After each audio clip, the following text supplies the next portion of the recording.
नमस्कार, मैं मधु शुक्ला आप सभी का हार्दिक स्वागत करती हूँ। जैसा कि हम लोगों ने पिछले एपिसोड में संगीत के बारे में जाना, तो आज हम जो संगीत का मूल आधार है उसके बारे में चर्चा करते हैं। तो संगीत का मूल आधार ध्वनि है। ध्वन्यते इति ध्वनि या ध्वननम इति ध्वनि। ध्वन्यते यह सह ध्वनि। इस प्रकार कहकर ध्वनि शब्द की व्याख्या की गई है। अब सबसे पहले तो हम ये जानते हैं कि ध्वनि कैसे उत्पन्न होती है। तो कैसे है? कहते हैं कि किसी भी दो वस्तुओं के टकराने से या घर्षण करने से जो कंपन उत्पन्न होता है उसे ध्वनि कहते हैं। वो कंपन, वो आंदोलन जब स्थिर होता है तो उसमें माधुर्य आता है, और जब वो अस्थिर होता है तो वो कोलाहल। तो ध्वनि के दो भेद हो जाते हैं, मधुर ध्वनि और कर्कश ध्वनि।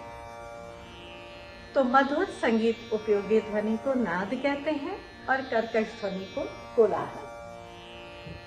तो हमारा संगीत तो मधुर है, तो हम मधुर संगीत उपयोगी ध्वनि को लेकर चलते हैं। मधुर संगीत उपयोगी ध्वनि को नाद कहते हैं।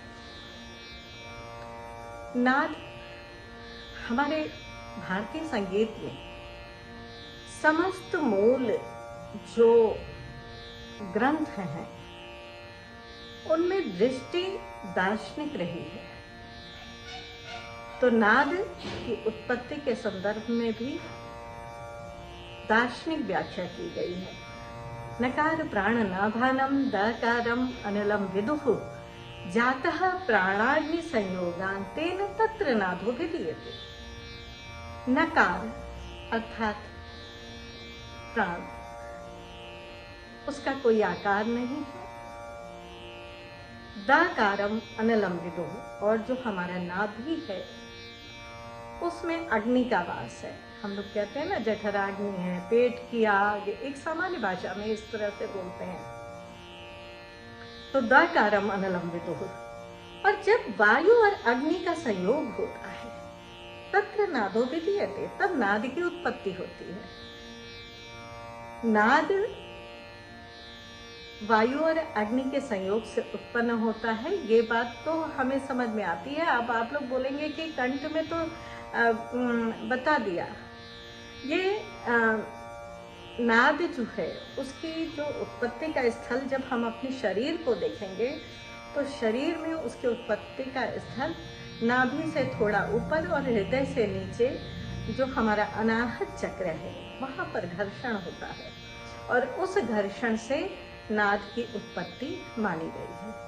हमारा संगीत तो सभी योग, अध्यात्म और दर्शन, समाजशास्त्र सभी से जुड़ा है। तो उसके जो यौगिक और आध्यात्मिक दार्शनिक व्याख्या है वो ये कहती है कि अनाहत चक्र से जो घर्षण है उससे नाद की उत्पत्ति है। और हम लोगों ने वहाँ क्या देखा कि जातः प्राणाग्नि संयोगान्तेन, किसी दो वस्तुओं के टकराने से या घर्षण करने से जो कंपन उत्पन्न होता है उसे हम ध्वनि कहते हैं।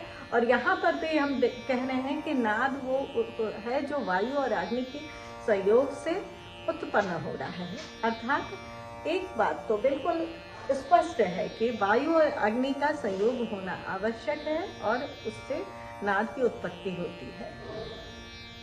वायु और अग्नि के उत्पन्न होने से नाद की उत्पत्ति है, तो ये तो शरीर की तो बात हमने कर ली।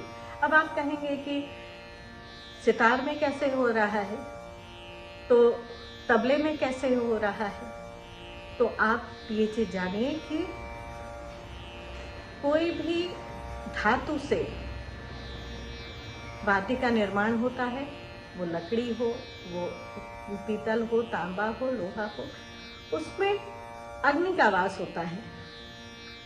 और वायु एटमॉस्फेयर में है ही, तो जब दोनों का संयोग होता है, जब हम स्ट्रोक करते हैं, जब हम फूंक मारते हैं, जब हम आघात करते हैं तबले पर, तो फिर वहां पर नाद की उत्पत्ति होती है।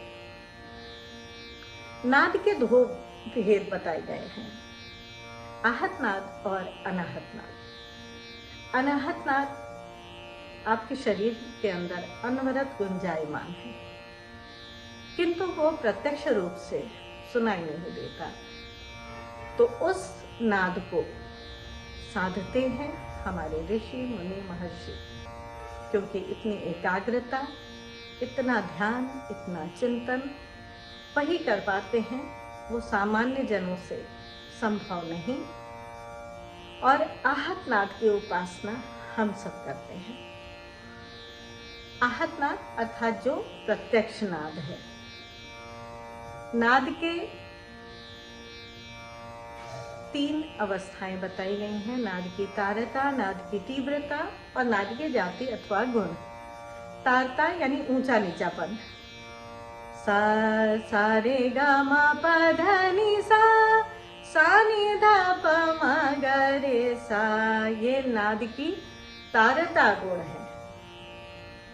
और जब आंदोलन संख्या बढ़ती जाएगी, और वही नाद की तीव्रता गुण जब नाद छोटा होगा और बड़ा होगा, सा रे रे गा गा मा मा, इस तरह से जब हम वॉइस का मॉड्यूलेशन करते हैं, जब वॉइस को घटाते और बढ़ाते हैं, तब नाद की तीव्रता गुण होता है, जो कि संगीत में बहुत आवश्यक है, क्योंकि स्वर तो वही साथ है, उसको घटाते बढ़ाते हैं और उसी के आधार पर नाद हम पूरे संगीत का विस्तार करते हैं।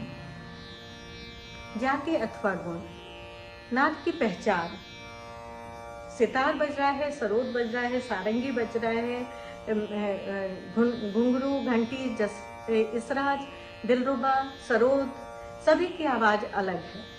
तो कैसे है? उसकी एक पहचान होती है। सरोद की अपनी आवाज है,